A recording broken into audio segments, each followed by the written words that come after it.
It's 9:47 a.m. You're at your desk. Your coffee is right there. You slept a full 8 hours. You even had breakfast.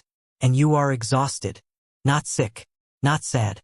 Just heavy. Like your brain is running through wet concrete. You think, I just need to push through. But somewhere in the back of your mind, a quieter thought creeps in. Why does this keep happening? Here's what nobody tells you. The answer isn't in your sleep schedule. It's not stress. It's not your age. It's probably sitting on your kitchen counter right now. Because 5 of the most normal, everyday foods that people eat without a second thought are actively, quietly draining your energy every single day.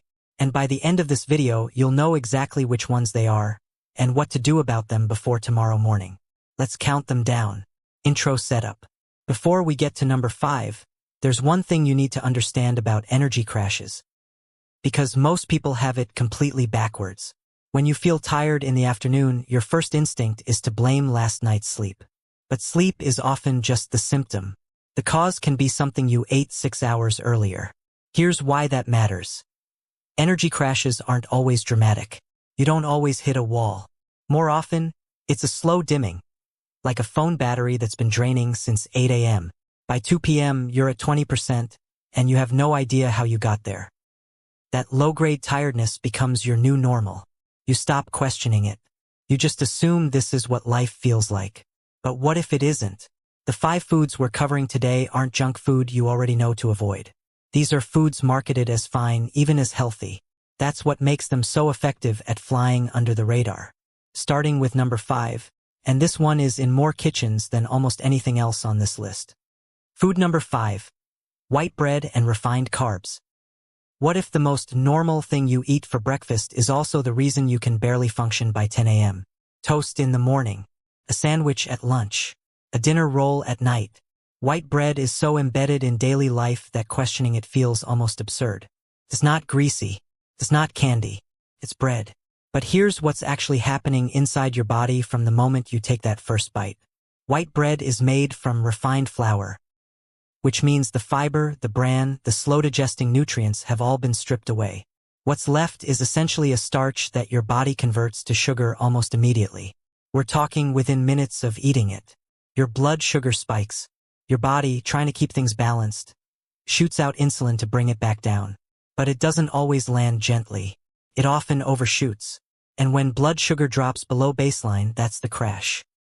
That heavy, foggy, I need to sit down feeling that hits you out of nowhere mid-morning. Eat refined carbs at breakfast, lunch, and dinner? You're essentially putting your body on a blood sugar roller coaster all day. And every time it bottoms out, that's your energy going with it. The swap, whole grain or sourdough bread. The fiber slows everything down. A slower rise means a gentler fall. You get energy that actually lasts through the morning instead of burning out before your second meeting. One small change. Noticeable difference. Now, number 4 is where it gets genuinely surprising, because this next food has fooled millions of people who are actively trying to eat well. If you've ever bought something because the label said it was healthy, you need to hear this. Food number 4. Flavored yogurt. This one is going to sting a little, especially if yogurt is part of your healthy morning routine. Yogurt has an almost untouchable reputation. Gut health, probiotics, protein. It's practically a wellness symbol. And plain yogurt genuinely earns that reputation. But flavored yogurt, the kind that comes in strawberry, peach, vanilla, or mixed berry, is a completely different product. And the food industry is counting on you not flipping it over to check. Turn it around and look at the sugar content. You'll often find 15, 20, even 25 grams of added sugar per small serving. That puts it in the same ballpark as a candy bar. Except you didn't eat it as a treat. You ate it as breakfast, feeling virtuous. That sugar hits your bloodstream fast. Very fast because yogurt is already liquid adjacent. Brief energy burst. Then the crash. And this crash tends to arrive right around mid-morning. Why am I so tired? I just ate 20 minutes ago. There's also a longer-term angle here. High sugar intake, even from healthy sources, can disrupt sleep over time. Worse sleep means more fatigue the next day.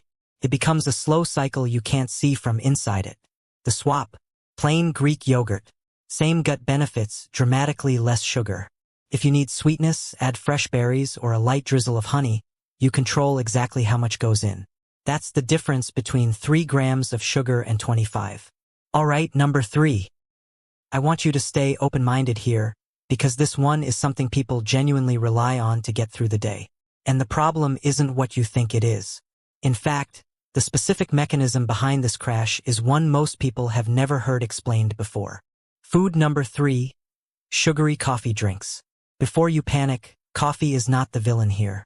Black coffee, espresso, and Americano, these actually have real, documented benefits for alertness and focus. Coffee isn't the problem. The problem is what the coffee industry has built around coffee. The flavored lattes, the caramel macchiatos, the seasonal specialties, the blended frappuccinos. These aren't really coffee drinks anymore. They're desserts with a caffeine delivery system attached. And they can contain anywhere from 40 to 70 grams of sugar. Some top 80. That's more than most sodas. Here's what makes this combination particularly brutal for your energy. When you drink a sugary coffee drink, 2 things happen at once. A caffeine spike and a blood sugar spike. For about 45 minutes to an hour, you feel incredible, sharp, focused, ready for anything. And then both wear off at the same time. The blood sugar crashes. The caffeine window closes. And because your body experienced such a high, the drop feels extra sharp. You often end up more tired than before you drank it. This is why some people drink 3, 4, 5 coffees a day and still feel exhausted by 3 p.m. They're not building energy. They're repeatedly resetting a crash cycle. The swap. Step it down gradually. Ask for half the syrup pumps. Try oat milk and a small amount of honey. Or go cold brew. Naturally smoother, slightly higher caffeine without the added sugars. You keep the ritual. You lose the crash. Now, number 2. I want to read you something. It's the name of a food, energy bar. That's literally what it's called. So why is it making you tired? The answer involves something sneaky that the packaging is specifically designed to hide. And once you see it, you can't unsee it. Food number 2. Energy bars and granola bars. Chocolate bar number 2. Energy bars and granola bars. The word energy is literally in the name. That's not an accident, it's marketing. Because when you look at what most energy bars and granola bars actually contain, what you find is oats and nuts, held together with glucose syrup, cane sugar, chocolate coating, and honey. Take away the packaging and you'd call this a candy bar. Add the packaging back, with words like natural, wholesome, and clean ingredients, and suddenly it's a health food. The sugar content in these bars frequently sits between 18 and 25 grams. Same spike and crash mechanism we've covered. But here's the extra layer that makes energy bars specifically problematic. First, they're usually low in real protein, which means they don't actually keep you full. You eat one and feel okay for maybe 30 minutes. Then hunger returns. Hunger and fatigue together are a miserable combination. Second, some bars contain stimulants like guarana or added caffeine, which gives a brief artificial boost, and then drops you when it wears off. The bar literally has a built-in crash timer. Third, because you believe it's healthy, you're less likely to notice the fatigue connection. You'll blame your sleep, your stress, the weather, anything but the health bar you ate at 2 p.m. The swap, a small handful of mixed nuts and a piece of fruit. Real fiber, real protein, real fat. Energy that digests slowly and keeps you steady. Or look for bars with 5 or fewer ingredients, minimal added sugar, and at least 10 grams of protein. They exist, but you have to look for them. And now, number 1. This is the one I most want you to hear. Not because it's the scariest, but because it's the most invisible. This food isn't just draining your energy. It's doing something more insidious than that. It's replacing the foods that would give you energy, and you'd never notice the swap unless someone pointed it out, which I'm about to do. Food number 1. Ultra-processed comfort foods. Salt number 1. Ultra-processed comfort foods. We're not talking about an occasional treat. We're talking about packaged chips, crackers, instant noodles, frozen ready meals, processed deli meats, fast food. The foods that are everywhere. Affordable, convenient, engineered to be satisfying. The foods that have quietly become the backbone of how millions of people eat every single day. And here is why they sit at number 1. It's not just that they're bad for you in a vague, general sense. It's that they drain your energy through 3 separate mechanisms simultaneously. Mechanism 1, nutrient displacement. Your body produces energy using specific raw materials, B vitamins, magnesium, iron, among others. Ultra-processed foods are stripped of most of these. So when a meal of chips and crackers replaces a meal that would have contained those nutrients, your body is left trying to run on an engine without the right fuel. You ate. You aren't hungry, but you are exhausted. Mechanism 2, hidden dehydration. Ultra-processed foods tend to be extremely high in sodium. Sodium draws water out of your cells. Even mild dehydration, before you'd notice it as thirst, causes fatigue, brain fog, and reduced concentration. You feel tired, you grab another snack for a quick boost, and the cycle continues.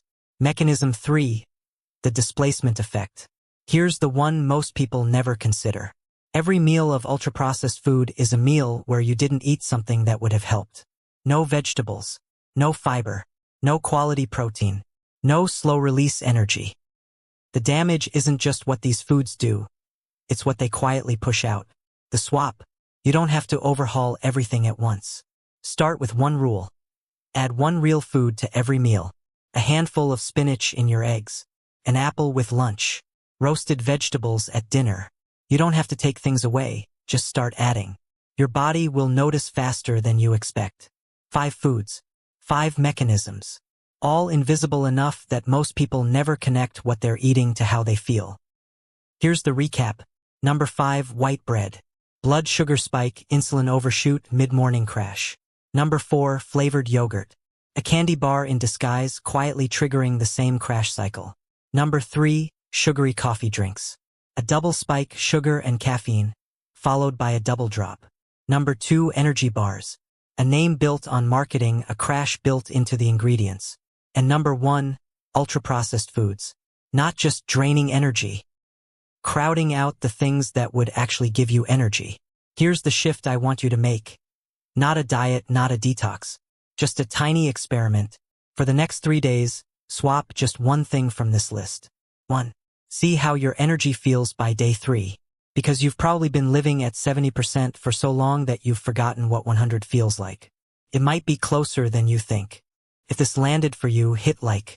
It takes 1 second and helps this reach someone who needs it.